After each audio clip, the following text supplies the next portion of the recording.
There's always a way to improve what you can do in the Crucible. With the world shutting down around us and the stock markets in seeming freefall, what better time is there to hunker down, pull some money out of your trust fund, and spend $500 on bespoke peripherals to help you fully immerse yourself into the process of getting good at Crucible? But let's say you've dished out your $500 for your custom 60% keyboard that you saw once on Teha Types. Let's say you finally pulled the trigger on a SCUF controller and are eagerly counting down the 60 days until it doesn't work. Where do you begin to start to get good at the Crucible? Well, you're in luck. This video is tailor-made just for you and your pink Razer Kraken Kitty headset. Here are 10 tips to help you get good at the Crucible in 10 minutes or less. Hi, my name is Ascendant Nomad and I'm your Crucible Doctor.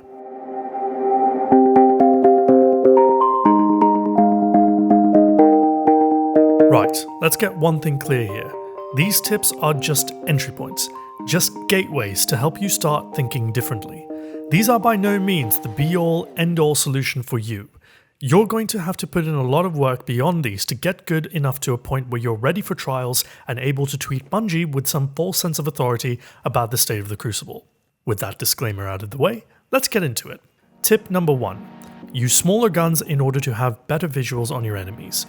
One of the most important parts of becoming a better player is to improve your target acquisition and to start finding where the fight is taking place. Having a huge gun negatively impacts your ability to do so. Use smaller guns like SMGs and sidearms in order to find your opponents easier. Tip number 2. Never ADS, because that kills your field of view.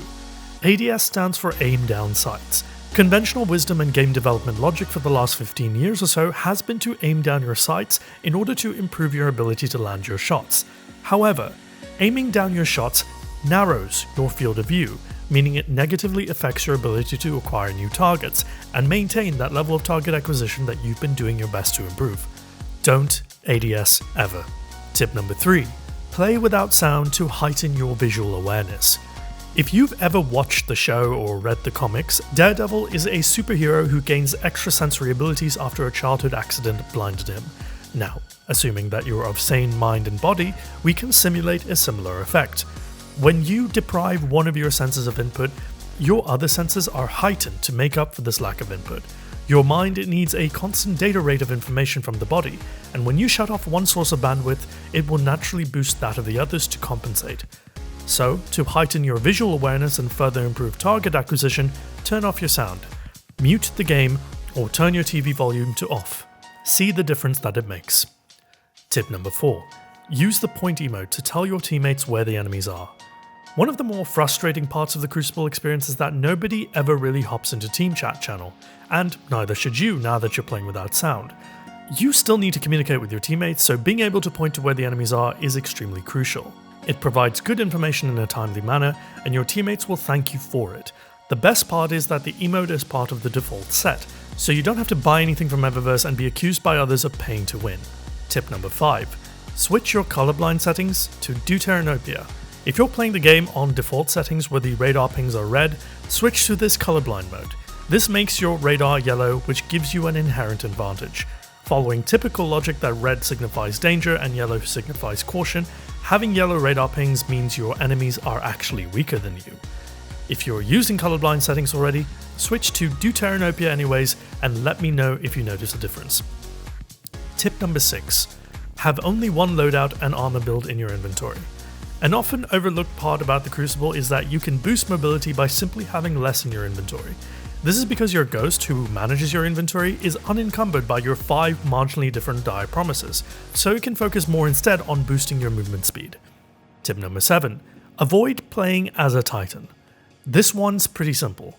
Titans have extremely large shoulder pads, which means they have bigger hitboxes. See here for definitive proof.